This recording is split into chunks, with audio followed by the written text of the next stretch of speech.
Presenting is one of the key success skills in business. However, not so many people do a good job of it.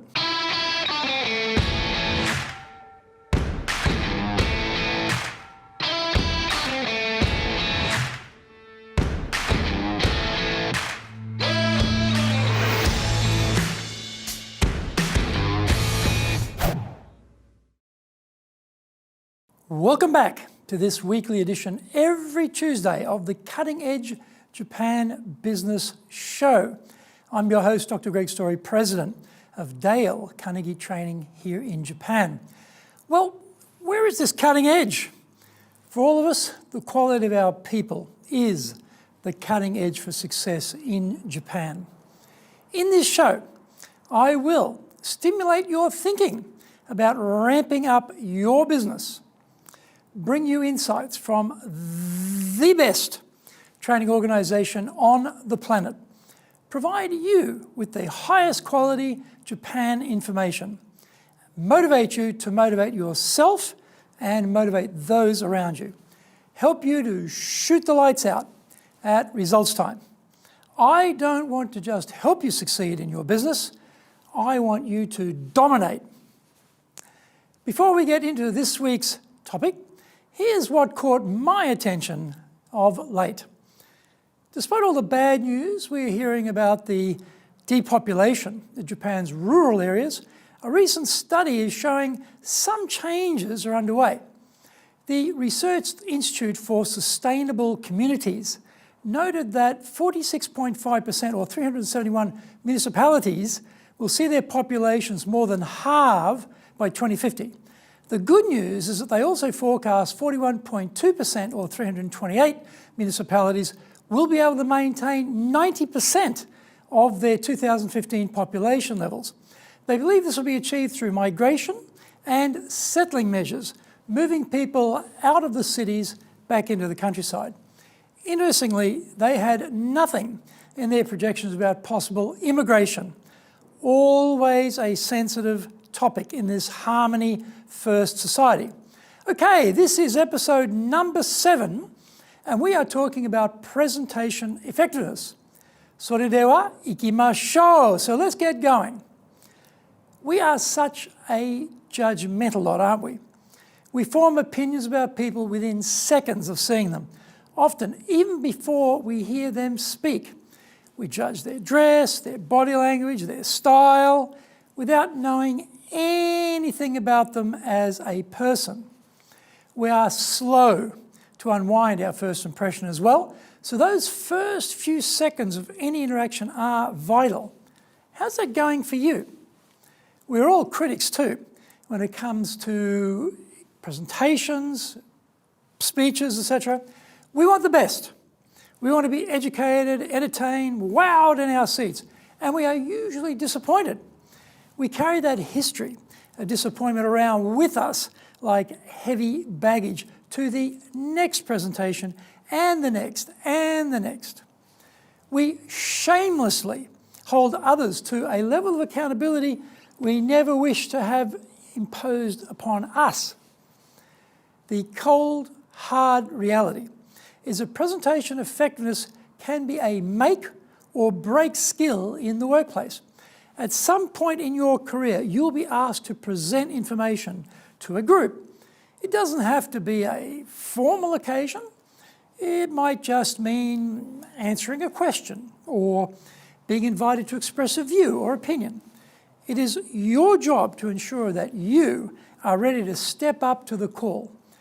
An individual who can present confidently and effectively immediately differentiates themselves from the rest of the group.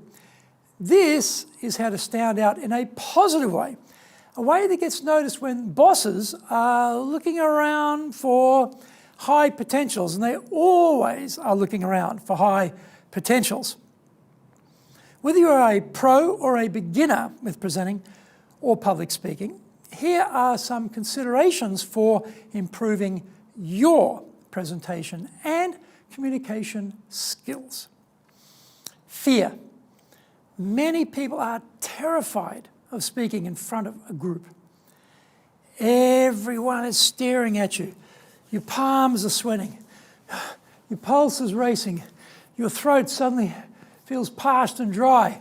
Your energy levels have mysteriously dropped to precipitously low levels. Your knees might even be knocking as the fight or flight adrenaline chemical kicks in when released by your brain. Many of us can accomplish pulling off a presentation, but feel a certain amount of fear and stress.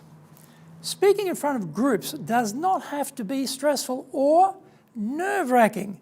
Instead, make the experience positive so that it can help you stand out and get noticed. Here are some tips that will help you fight your way through anxiety and deliver an effective presentation.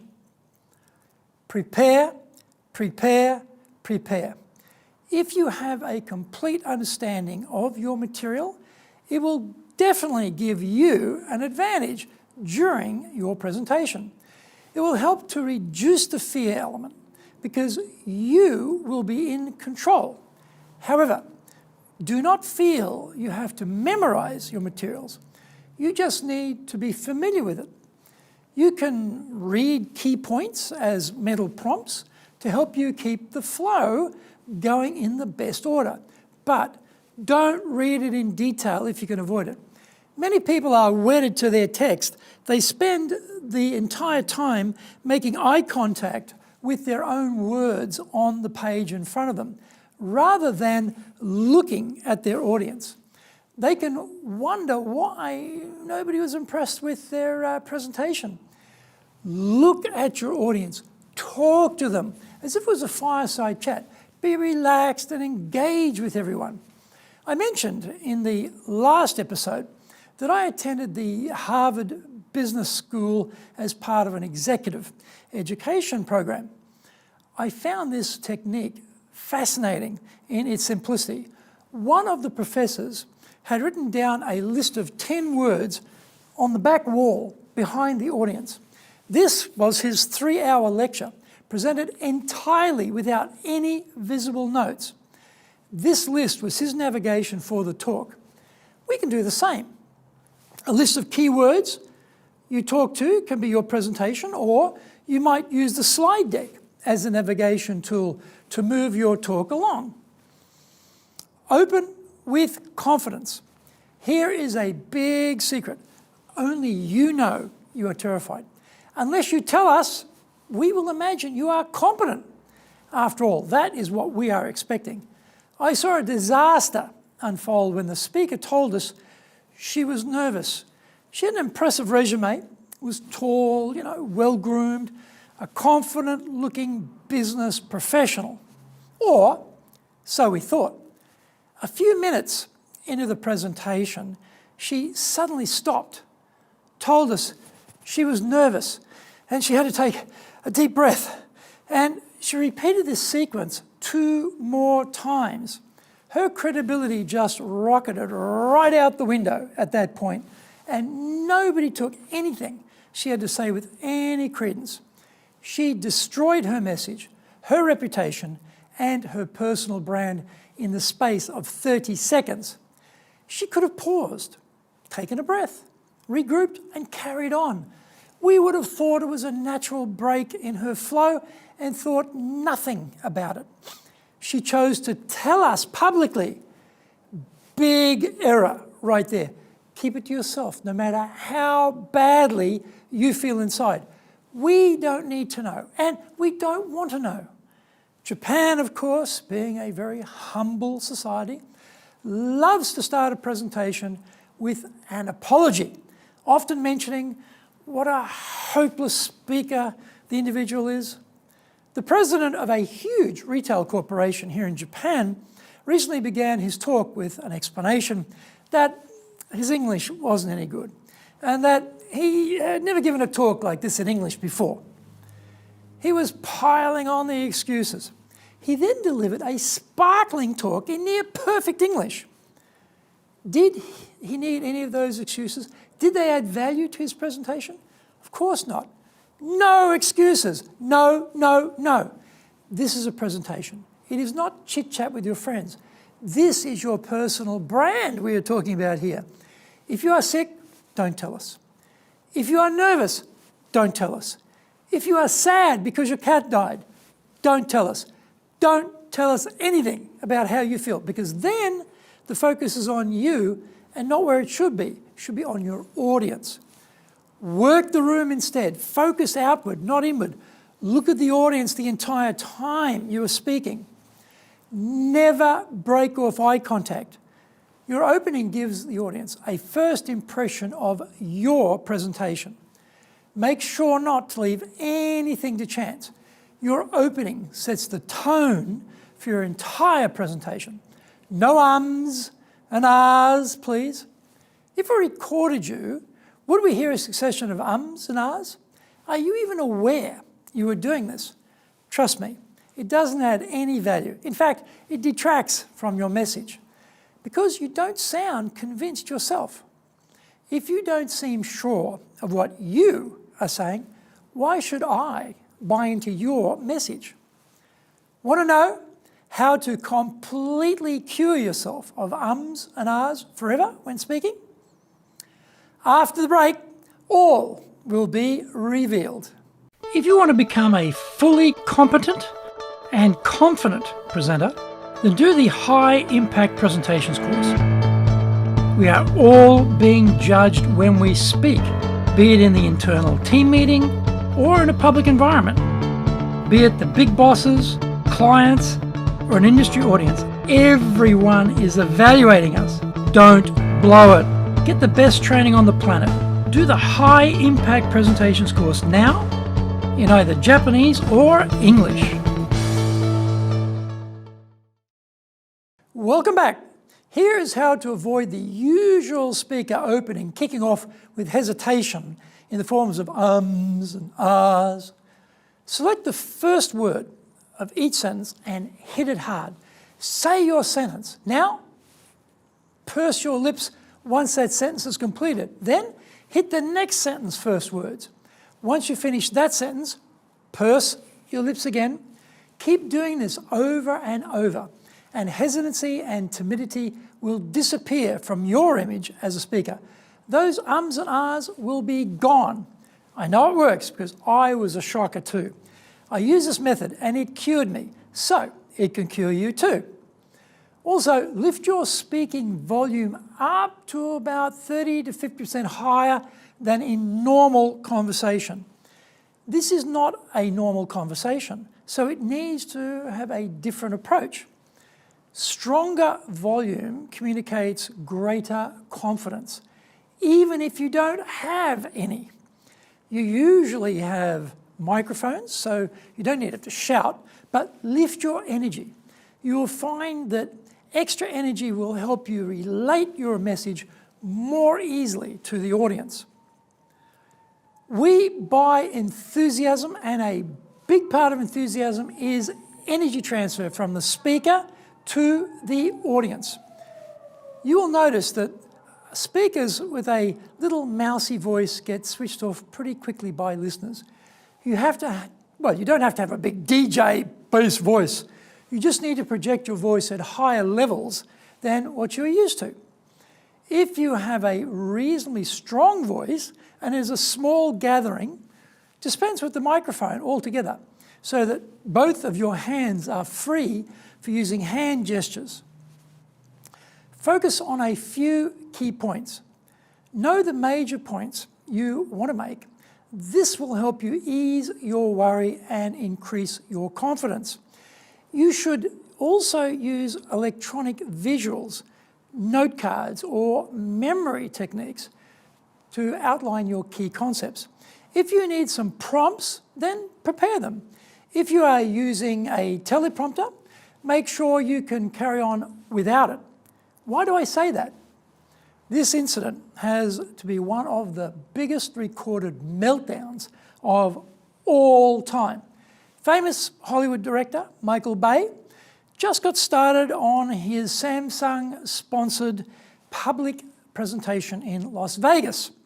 When the teleprompter failed in short order, so did he. You can see the disaster unfold on YouTube. It is seriously sad to watch. Remember, the slides, the flip chart, the teleprompter are all secondary to you. You are the message. Importantly, only Michael Bay and the host on stage at that time knew what he was going to say that day. He was there to support Samsung's new curved TV screen, so everything had been scripted in advance by the marketing people. He couldn't continue because the teleprompter had all the information he needed and he hadn't prepared a backup plan if the tech failed.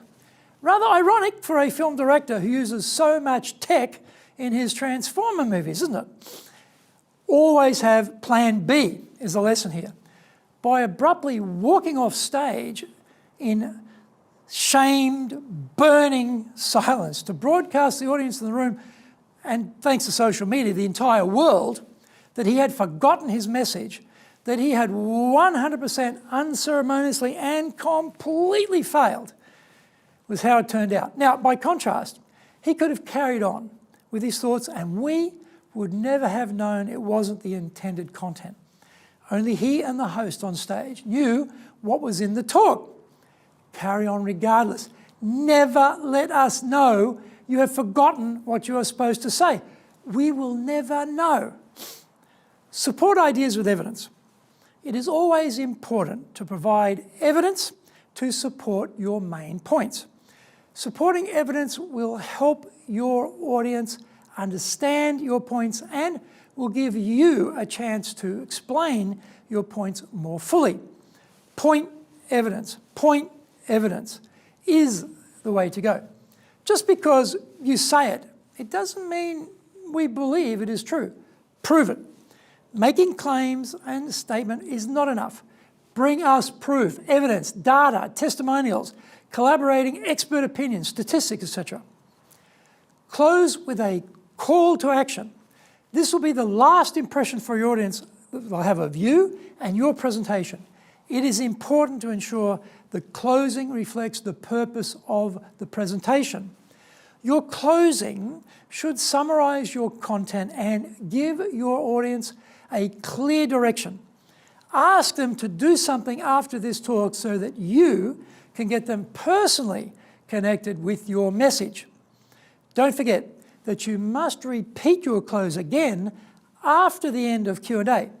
Most people lose control of the proceedings when they get to the Q&A, and many a meltdown has been witnessed at this vital last impression juncture.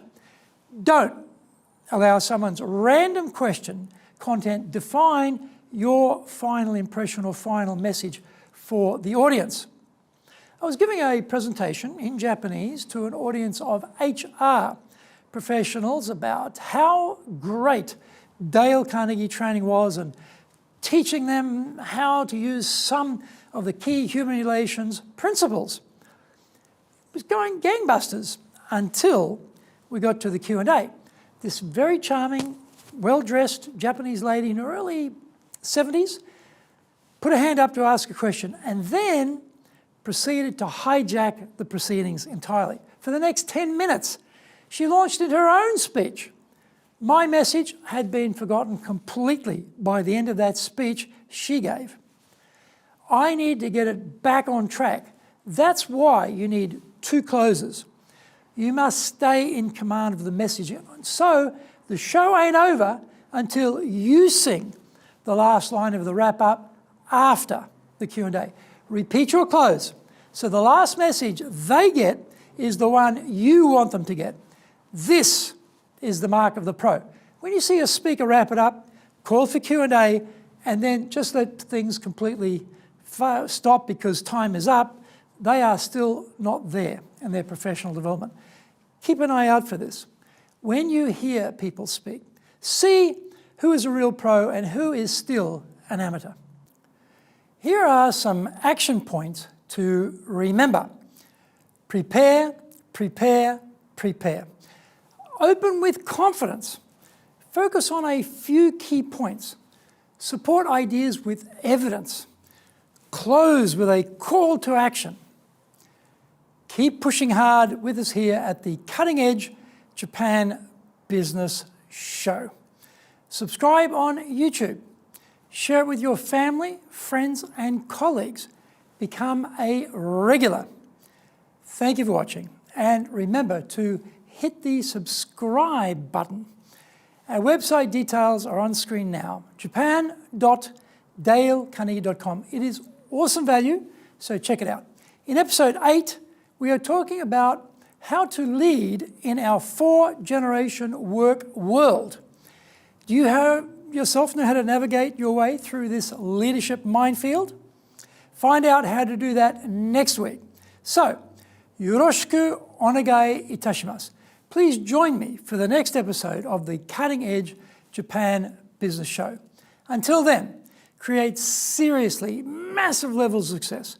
We are here to help you do that. Dale Carnegie Training Japan has only one direction in mind for you and your business, and that is up.